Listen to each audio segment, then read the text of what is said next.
Hey everyone, Captain CA here, and welcome to the FlatsClass YouTube channel. Today, I'm just getting a few things together because we're at the last week now of April, and I start tarpon season. That's right, the first week of May I start tarpon season. So we've been doing a lot of tarpon series type tips here on the channel that you can follow. But I'm going to run up here in a few minutes and grab some stuff that I need, some hooks, and especially leader material. I noticed I was really short on 40, 50, 60, and 80 pound leader material, so I'm going to go grab some, maybe a few floats. But every time I go to the tackle store, it seems like someone is there saying, hey, love the show, love the channel. I'd love to know this. And they asked me a question, which kind of inspired me to do this video. What are the 5 most frequently asked questions does old Captain CA get asked? Well, let's go down to the studio where it's a little cooler because the humidity is definitely back now. We'll sit there in the studio and we'll cover these 5 questions before I get on the road.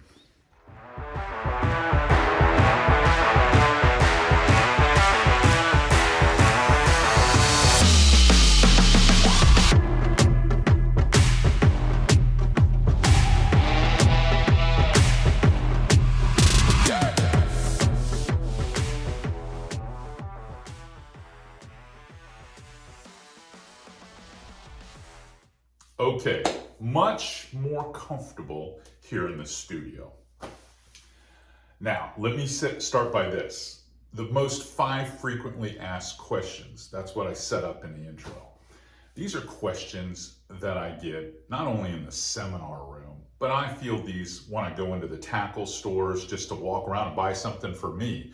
Or if I'm sitting at the dock somewhere waiting on a client and few anglers come up and they're like, hey, I love the show, love your YouTube stuff.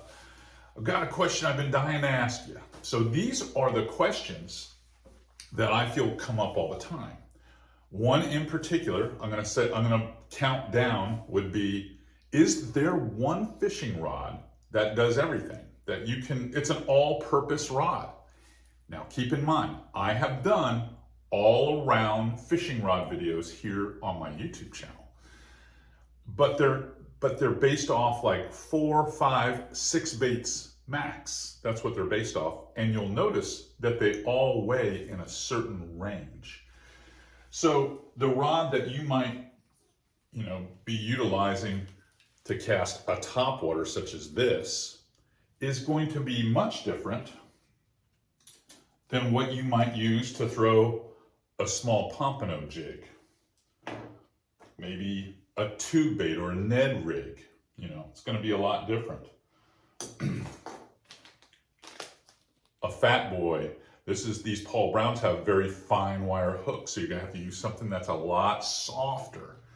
So there is no such thing as a rod that can throw a topwater that may weigh 3/4 to 1 ounce and still throw well an 1/8 ounce bait or a 3/16 lure that you would be using for Ned rig fishing, something along those lines. And then every rod for its given length and stuff has an action. They're either extra fast, moderate, slow.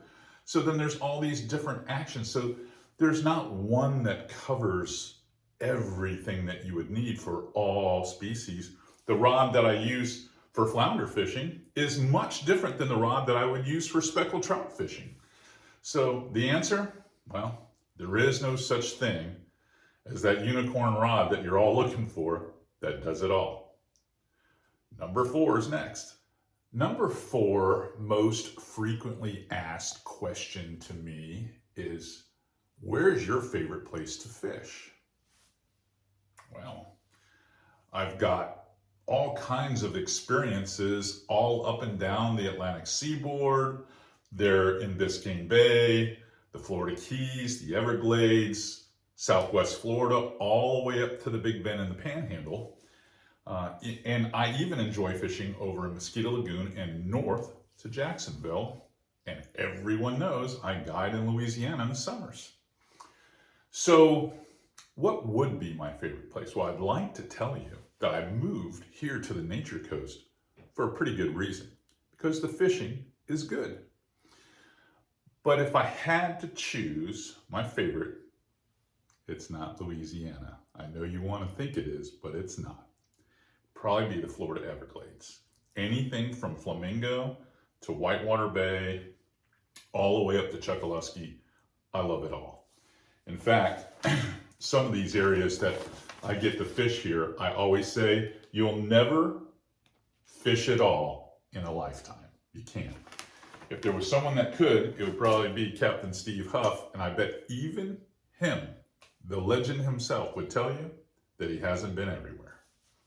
So my answer to question number 4 is definitely the Florida Everglades. Question number 3. Get this, especially when we're doing classroom stuff, live classroom stuff. I've got one coming up here at Hells Bay. Would have to be, what apps do you have on your phone that you find most helpful for anglers? Which ones do I use?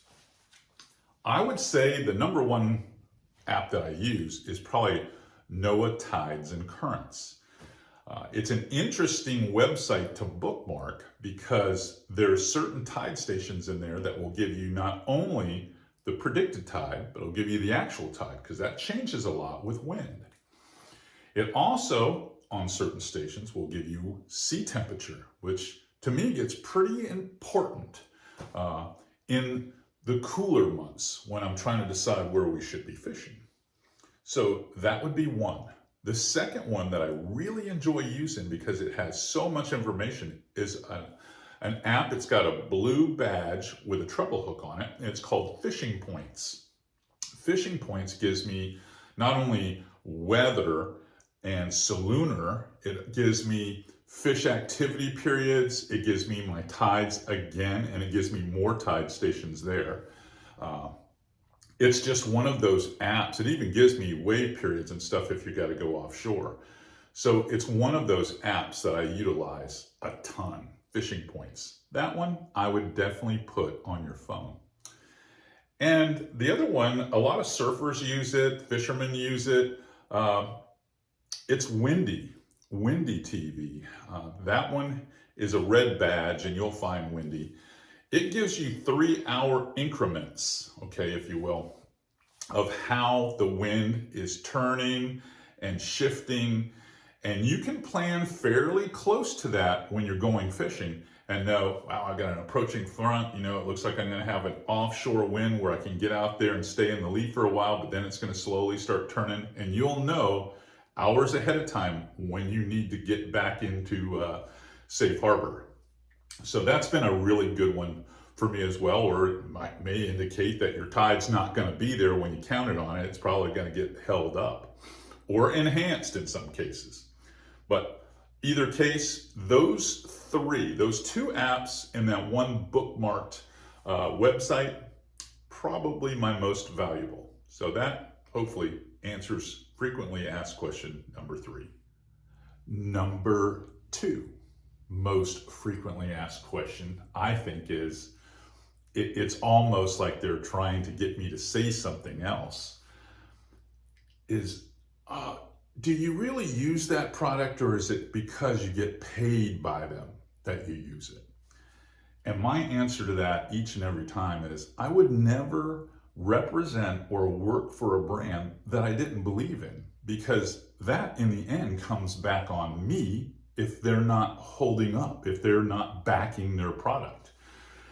So in my case, if you see me with a brand for a long period of time, like Power Pole, like Mirrolure, like Z-Man, like Hells Bay Boat Works, like Yeti, it's because I believe in those brands. They do a fantastic job with the quality of their product. And I know that my audience is going to have a great experience because I'm promoting them and they're buying those products. I don't think there are that many pros out there that are what I would call hawking product that they don't believe in. For me, I'm taking this with a grain of salt. I would take less money as a paid ambassador, paid spokesperson for a product that I believed in than more money for a product I know is a bad deal for you. So I wouldn't do it. I would not do it. Case in point, I was really skeptical about the Aquatraction marine flooring because I had another company or two in the past where I've tried the product and hated it and ended up not wanting to support it. Now I've had this product, this marine flooring on my boats now for a couple of 2 years, and I'm really satisfied. So there's a difference. And for those that ask me that question, that's what my answer is going to be every time. If I thought it was not up to snuff, it wouldn't surpass your expectations, I wouldn't promote it. I wouldn't get behind it. Because in the end, if it's something that performs poorly, it reflects on me. So I would say that's probably question number 2 that I get asked the most. Because they want to know, is there a substitute that's cheaper that they can buy? And the answer is no. But, I mean, this is your passion. This is your game. This is your experience. Take it for what it's worth. All right, let's go to number 1 question. What could that be? The number 1 question that I get everywhere. Hey, Captain CA, if you only had one lure, which one would it be? Many of you think it's going to be the Mirrolure. Many of you think it might be a spoon. Maybe even some of you guys would probably think it's going to be the Z-Man 3-inch paddle tail. And all 3 of those would be someone's number 1 pick. That's why I had them out here on the table. Even a few of you would say the topwater. But that's not it. If you can only have one lure, and when I'm asked that question, I'm very honest with them. If I can only have one lure that's going to allow me to fish different depths, project a pretty decent cast, I can fish it in the middle of the column by swimming it, I can burn it through a light, I can drag it through a pothole, I can hop it like a shrimp, I can do everything with it. It would probably be one of these old school bucktail jigs. There's some new school ones on the market, like the old bugs, but the bucktail jig is probably the most reliable.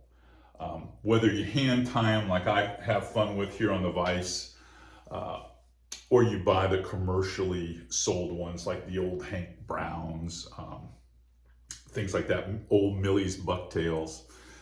If you use a bucktail jig, even though it doesn't look that sexy, it does catch fish. It really does catch fish. And for a long time in my career, when I absolutely positively had to catch a fish and I didn't know how to catch them, that was normally the first thing that I would grab was that. Now those other baits that I held up, of course they're solid picks and they're always going to catch fish. But if you're looking for the ultimate, you only got one, that one allows you to fish just about everything that you need to fish, whether it's white or dark or a combination bicolor bucktail. Bucktail jigs, that's going to be my answer for the number 1 most frequently asked question. What's your favorite lure? So right now, I'm going to jump in the truck, head up to Sodium Fishing Gear, and pick up some leader material for tarpon season. But I guarantee you, walking through the shop, someone is going to ask me one of those 5 frequently asked questions. Always happens. Hey, if you like what's going on here at FlatsClass YouTube, you enjoy the tips, you enjoy the shows, you enjoy the Tidewater Diaries, even the product reviews. If you enjoy them, please just come over here and push that button. I need you to subscribe. I really do. I need you to share it with your friends. It's my job to make all of you much better inshore anglers. All right, everybody, take care.